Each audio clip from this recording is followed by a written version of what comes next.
Hello everybody, welcome back to Screen Stars. I'm here today to bring you my review for the 2020 action comedy Bulletproof 2.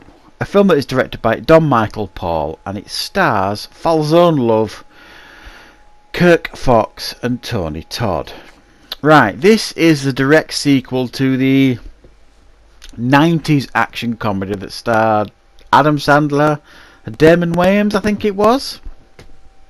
A fairly competent action comedy, the first one. I actually quite like it. I haven't seen it for a few years.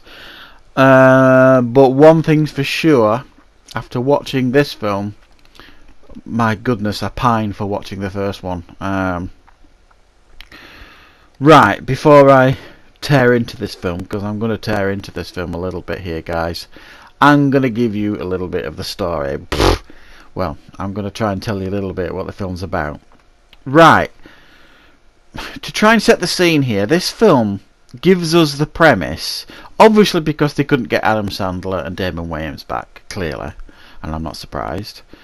They try and feed us the premise that the original Bulletproof film was a film made about the lives of this Jack Carter and this Archie Road Moses that we get in this film, played by Falzone Love and Kirk Fox. So the characters we get in this film are the actually real characters, and the ones we got in the first film were actually a movie based upon their lives. Twaddle, I would suggest. However, okay, that's how they try and explain away how we don't get Damon Wayans and Adam Sandler in this film. So we get arguably the worst replacements on the face of the earth for these characters. Playing Jack Carter and Archie Moses, as far removed as you could be to getting Damon Wayans and Adam Sandler. And the film basically is they cook up some idea that Jack Carter has to once again team up with Archie Moses for some reason. They figure out some reason to put them together again.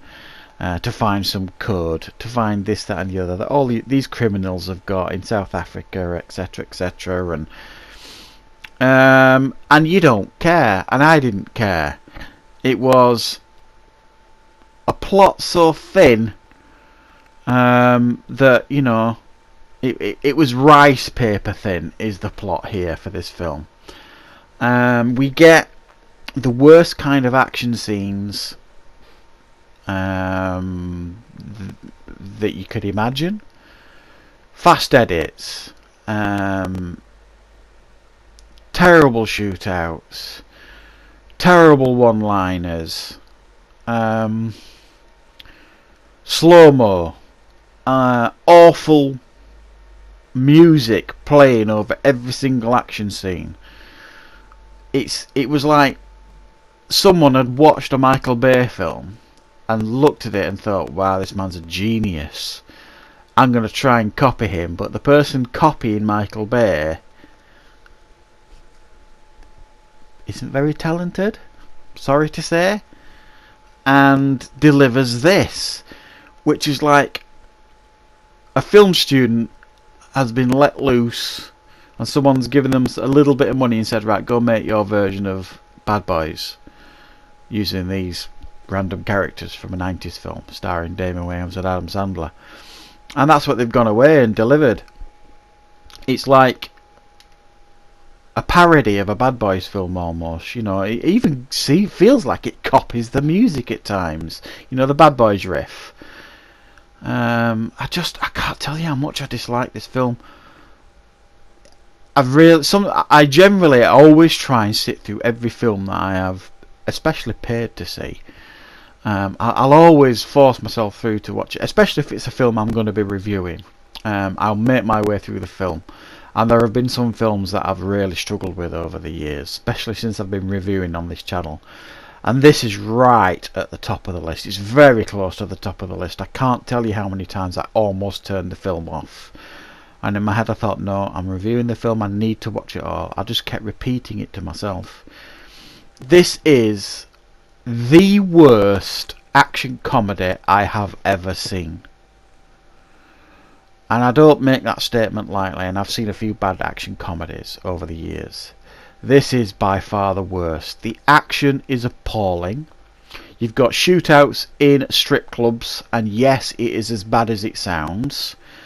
You've got action leads who struggle to walk, never mind deliver a convincing action scene.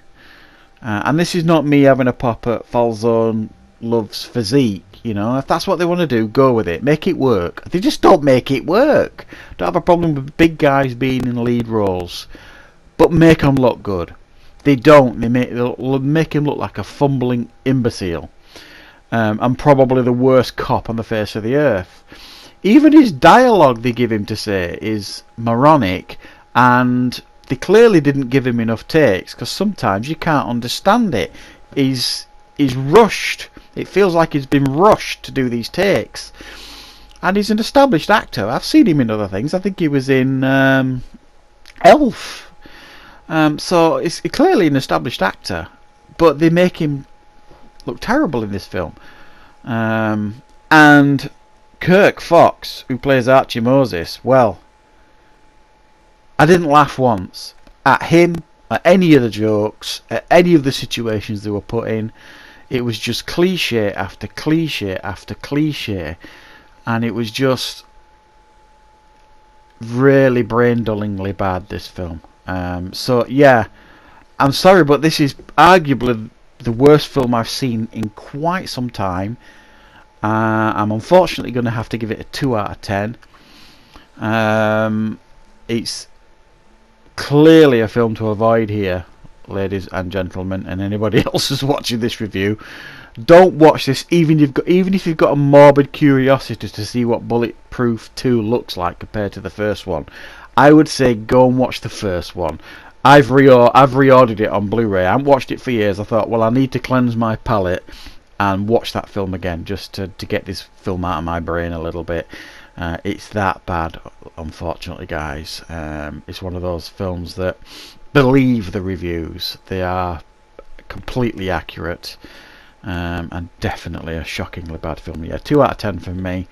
It's easily going to be one of the worst films I watched this year, and any other year I would suggest. So 1 definitely to avoid, guys. Anyway, thanks for watching. Thanks for listening to me rant a little bit about this terrible film, and of course I will be back with more reviews on the channel very, very soon.